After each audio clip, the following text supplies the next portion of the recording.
Hey, what's up everybody? Tony Lalita Loki here with another quick cruise tip. Today we're going to explore the idea of how do I choose a stateroom. So you're there, you're in front of your computer, you're talking on the phone to your travel agent and you're like, I want to go on a cruise. The big question is what kind of room you want to stay in.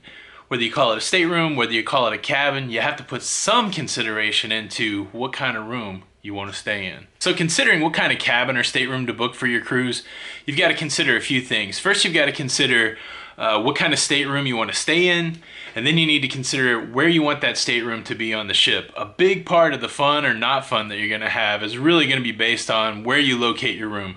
Now, you're probably not going to spend a lot of time in your room, but there are times that you're going to need your room, especially when it's time to sleep. So there's some things that you should consider. So first, let's cover the different options for staterooms. A lot of times, the least expensive stateroom that you're going to be able to get on the ship is the interior room. So an interior room is just that. It's on the interior of the ship. There's really no outside views, so most of the time you don't have any kind of outside light. It's just really a room with no windows, if you want to think of it like that. But it usually is the cheapest stateroom on the ship. So it's a nice way to jump on if you know you're not going to spend a lot of time in your room and it doesn't freak you out to have any sunlight. Interior is a good way to cruise cheaply. Now, some interior rooms on the lower part of the ship have portals, and most of the time portal rooms are included in the interior class of room. So you can still get a pretty inexpensive room, but you can also get some natural light through the portals. And portals are pretty cool. A lot of times there's like this heavy metal portal cover. You can cover up the window with that and you can still get complete darkness in your room, which is really nice. Now, the second type of room is an ocean view room. It's pretty straightforward. You can see the ocean. These are rooms, usually they're set up in a very similar way to the interior rooms, except these rooms are on the outside of the ship where there's a window facing the ocean. And obviously the cool thing about the ocean view room is you get that natural sunlight. You can look out from your room and see the sea as you're sailing along, and so there's a romance to it. And also there's some people that are very claustrophobic about being in rooms with no natural light, no windows. So the ocean view, it's going to be in the next tier of expense, but at least it's going to get you some natural light and maybe provide an opportunity not to be claustrophobic. The next level of room, and this is on a lot of modern ships, a lot of ships that were designed over the last 10 years really kind of highlight the idea of a balcony. Balcony stateroom is a stateroom that extends out beyond, kind of the wall of the ship, and you've got your own private balcony. And I guess private's a relative term. The balconies are usually separated by dividers that can be opened or closed. And so when you're out on your balcony, you're not necessarily by yourself. You can hear your neighbor, you can kind of see, you can smell your neighbor. So there is a level of privacy there, but it's not, private. So, go forth with caution as to what you're going to do. But either way, it's a wonderful way to cruise. You get to leave your stateroom and you get to have your own private viewing experience outside the ship. Then the final category, which is going to be the most expensive category, is a suite. Most suites have balconies connected to them, but these are the larger staterooms. Usually can accommodate more people. It's just much bigger.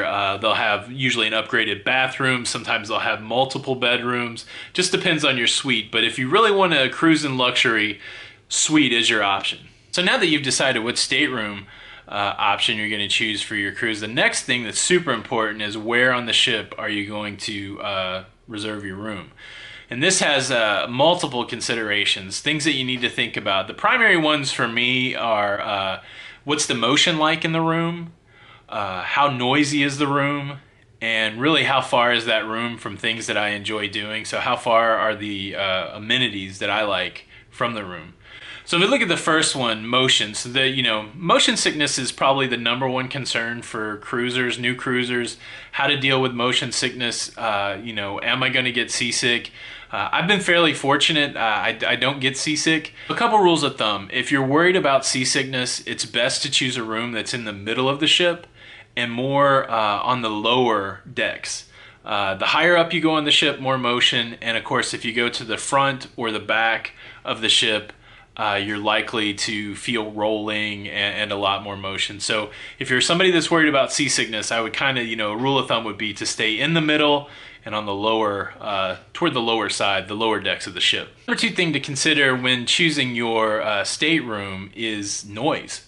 So you might have found the perfect stateroom. You might have gotten the stateroom that you wanted in the position that you wanted it on the ship, but you didn't really check to see what was around that stateroom. So is your stateroom close to the main atrium where there's going to be a live band for most of the day and most of the night? Is your stateroom below the disco where there's going to be dancing into the wee hours of the night? Is the stateroom right next to the elevator where there's going to be a lot of foot traffic? These are all things that you need to consider when choosing your stateroom. And yeah, so number 3 for me is the distance to the amenities. Since I don't really get seasick, I can actually stay at the front of the ship. But if I'm at the front of the ship, how far do I have to walk to get to that comedy club that I like? What's the walk back at the end of the night? How far am I from the food choices that I like? How far am I from the Lido? Say I go swimming, how far do I have to walk back when I'm wet?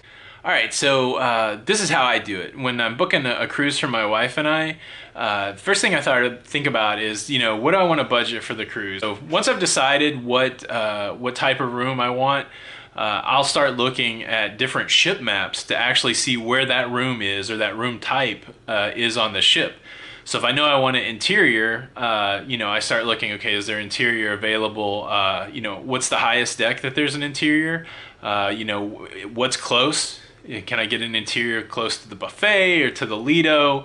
And then I look and say, okay, well, what's above me? If I've booked, have I booked a room where the buffet is right above me, or where there's a lot of walking traffic right above me? How's that going to affect me noise-wise? And so then after I kind of have an idea of that, I go back and I say, okay, well, what's the value that I'm getting? How much am I paying for this? And am I getting it in a spot where I'm going to have an enjoyable time? And that's kind of how I make the decision to book my room. I kind of look at the price, I look at the location, I evaluate the noise, and I evaluate how close I am to the things that I want to do. Then I book it. Hey, that's it, guys. That's how I choose my stateroom. So, how do you do it? Drop a comment below. Let me know if you consider anything different than I have. If this tip was helpful, if you could, give it a thumbs up. If you haven't yet, hit the subscribe button and the bell, and you'll be notified when new videos come out. I'm Tony from La Lita Loca. We talk about cruising. We go cruising. We try to make these helpful videos. So if you haven't, go ahead and subscribe to the YouTube channel. And also, if you'd like to come on over to Facebook, we have the La Lita Loca cruising community. And that's another place to talk about cruising. So I'm going to get out of here. I'm going to go look at staterooms and think about the next cruise I can book. And be on the lookout for the next tip. It was good to talk to you, and we'll see you the next time.